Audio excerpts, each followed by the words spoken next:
is Casey, Corporate Country Girl. We're out here in what will soon be the outdoor garden. For reference point, there's the greenhouse. So that's about 10 by 10. And we're right now doing in-ground 20 by 20. So let me turn you around and I can show you a little bit better view without me in the way. So I've started digging up with my rake just to get up all the sod. The rototiller seemed to be having difficulties with the really thick sod. So I'm having difficulties too, but hopefully once I get that broken up, then I should be able to get the rototiller in here and mix it up a little bit better and get it nice and broken up. So that is where we are at. Check in later. Okay, so taking off the sod definitely helped. When we tried using the rototiller before, it kept getting clogged up in the roots from the sod and all the weeds and grass and moss. So that really helped. I ended up with 2 little trailer loads full of sod.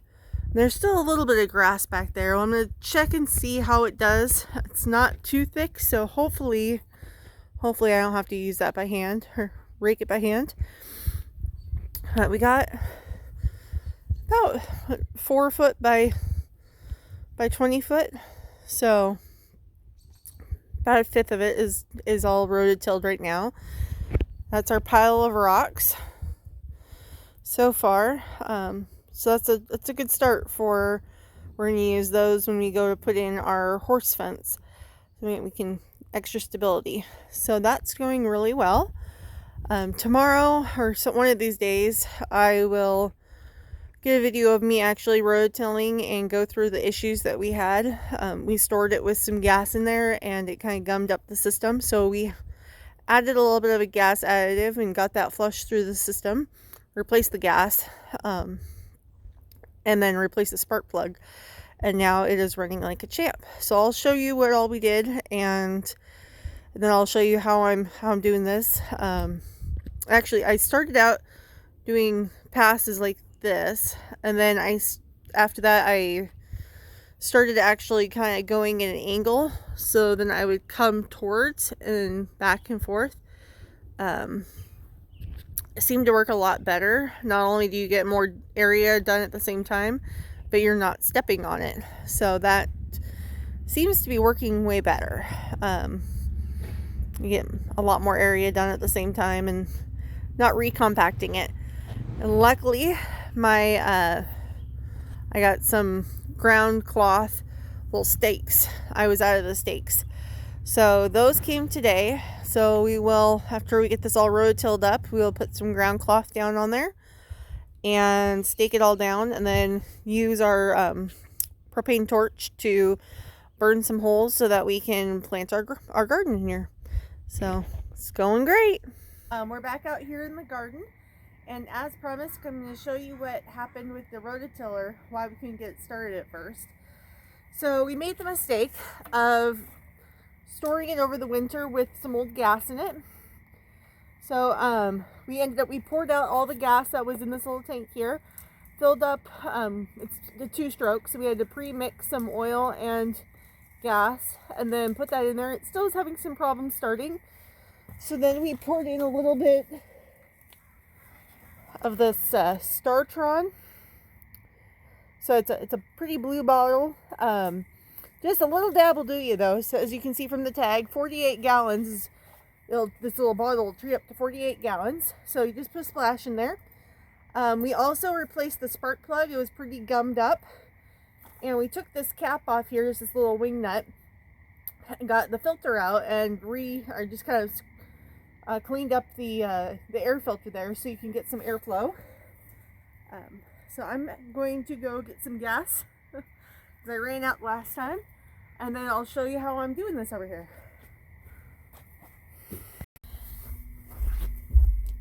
Okay. So I've refilled my tank here. It was a 50-to-1 mixture of gas and oil, 2-stroke oil. Pretty blend that most 2-strokes will use the same mixture. Your weed whacker, your chainsaw, and your rototiller. Pretty much always the 50-to-1, but make sure you check before you pour some gas into it. But this one is a 50-to-1, and I know that's how I mixed it.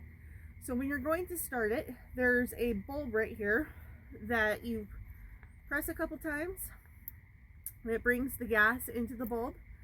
And I think that's your carburetor too. So you're gonna open up your choke here a little bit. You shouldn't have to adjust these little buttons here that adjust your idle. Once you get it set, usually you don't have to change them at all, but if you're having idling problems, that is where you would look, is these little dials right here. So then you go up here, there's a switch on off, so we're going to switch that to on and pull.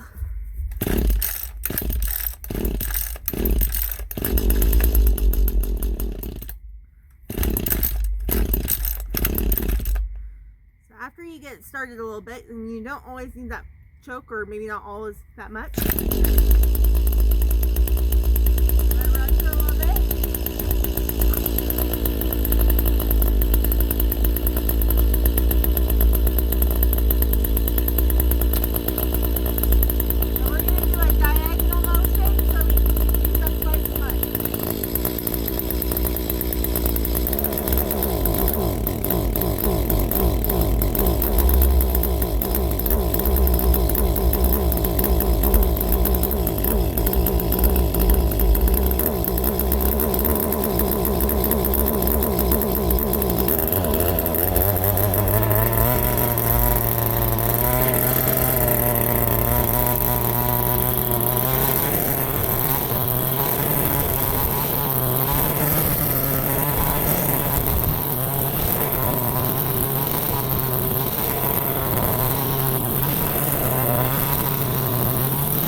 it's almost dark. Just finished the last of the rototilling, just in time. My last swipe, I actually got a rock stuck in the rototiller, so we get to go dismantle that and get the rock out. FYI, don't use your little shovel to get it out. So hopefully I can still use it. Shouldn't be too bad, but yeah, didn't work. So we're gonna go get, there's a screw to get the little faceplate off, so that should hopefully get it out. But that's that. We're gonna call that a night and off to do homework. And this is Casey, Corporate Country Girl. Please feel free to like, share, subscribe, and just tell everybody about me. Have a great night. Bye.